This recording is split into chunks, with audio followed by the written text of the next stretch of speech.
A pesar de los desmentidos oficiales con respecto a la manipulación climática, las evidencias a día de hoy ya son innegables. Hoy hablamos de geoingeniería, es decir, de la manipulación del clima, con la excusa de contrarrestar el supuesto cambio climático antropogénico. Este tipo de manipulación ambiental se lleva haciendo desde hace décadas por distintos países. Archivos desclasificados de Estados Unidos demuestran que la geoingeniería ya se aplicó como arma climática en los conflictos de las décadas de los 60 y 70, provocando lluvias torrenciales artificiales o sequías prolongadas en favor de las estrategias bélicas. De hecho, la manipulación del clima se trató en la resolución de la Asamblea General de Naciones Unidas número 31/72 del 10 de diciembre de 1976. Prohibiéndose cualquier técnica de modificación ambiental para uso hostil o militar. En España existe el Real Decreto 849/1986 que autoriza la modificación artificial de la lluvia, a la que denominan cínicamente modificación artificial de la fase atmosférica del ciclo hidrológico, para que nadie entienda que están hablando de la lluvia. Apoyándose en esta ley, se llevaron a cabo multitud de peligrosos experimentos de modificación ambiental en la Comunidad de Madrid, sembrando las nubes con yoduro de plata durante el gobierno de Aguirre y su sucesor Ignacio González. Llama la atención que los expertos de estos gobiernos afirmaran repetidamente de manera irresponsable que el yoduro de plata era totalmente inocuo para la salud, como podemos comprobar en diferentes declaraciones a la prensa, cuando solo basta con echar un vistazo al prospecto de dicho componente fabricado por los laboratorios Merck para ver que es altamente nocivo para la salud. Indicación de peligro: tóxico en caso de ingestión o inhalación, nocivo en contacto con la piel, provoca irritación cutánea, provoca irritación ocular grave, puede irritar las vías respiratorias, se sospecha que provoca cáncer, muy tóxico para los organismos acuáticos con efectos nocivos duraderos. Es más, la siembra de nubes con yoduro de plata para la manipulación de las lluvias estuvo subvencionada en España durante algunos años, como podemos constatar en el Boletín Oficial del Estado, referencia BOE A/2000/15335 del 11 del 8 del año 2000, con la excusa de la lucha contra el granizo. Más ejemplos de manipulación climática. En la antigua Unión Soviética, los aviones rusos esparcían una fórmula compuesta por yoduro de plata, hielo seco y cemento para dispersar las nubes todos los 1 de mayo para celebrar el régimen socialista soviético. Pekín manipuló el clima para evitar que lloviera en la clausura de los Juegos Olímpicos del 2008.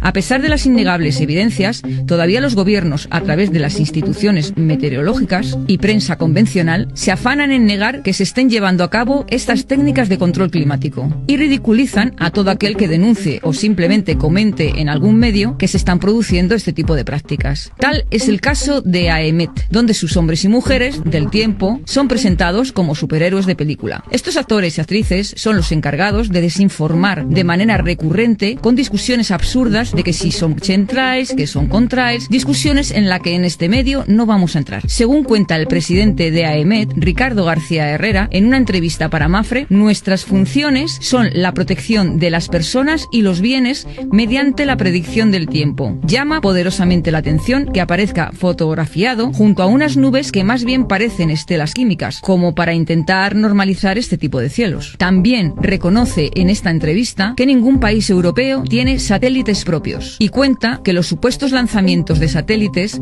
se efectúan desde el puerto espacial de Kourou, un lugar perdido de la Guayana francesa, una colonia mantenida en total e intencionado subdesarrollo por Francia con pocos o ningún testigo. Vemos aquí una especie de nave espacial inflable junto al Museo del Espacio de Kourou. Aquí podemos observar un lanzamiento fake del satélite Ariane, que es claramente un descarado montaje. La verdad es que en Kourou todo parece como de juguete, por ejemplo, este ridículo monumento de bienvenida. También podemos comprobar que las imágenes de los satélites Meteosat son claramente imágenes fake, generadas por ordenador. Todo para justificar el enorme gasto que supone este fraudulento montaje de la Agencia Espacial Europea, que cuesta miles de euros a los 28 Estados miembros. Concretamente, tiene un presupuesto anual de 5.750 millones de euros y enchufa a más de 2.000 empleados, sin contar los subcontratados. Igualmente, reconoce en esta entrevista que otra de las funciones más importantes de AEMET es el apoyo a las políticas medioambientales y de cambio climático. Evidentemente, se refiere a las políticas dictadas por la NASA y el IPCC. ¿Pero qué es el IPCC?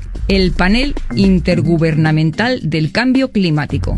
Constituye el principal grupo de expertos, entre comillas, que bajo el paraguas de la ONU desarrolla anualmente los informes climáticos que sirven de referencia a las administraciones públicas de todo el mundo y grupos ecologistas para mantener ante la opinión pública internacional que el mundo se enfrenta a un calentamiento global de dimensiones catastróficas debido a la emisión de gases de efecto invernadero, y todo ello, como no, por culpa del ser humano, que es presentado aquí como una plaga a combatir. Esta institución se ha visto envuelta en numerosos escándalos por falsificación de datos. El número de expertos y climatólogos que cuestiona la validez de dicha teoría es cada vez mayor. De hecho, incluso algunos de los miembros que han formado parte del IPCC denuncia que el trabajo del IPCC es esencialmente corrupto.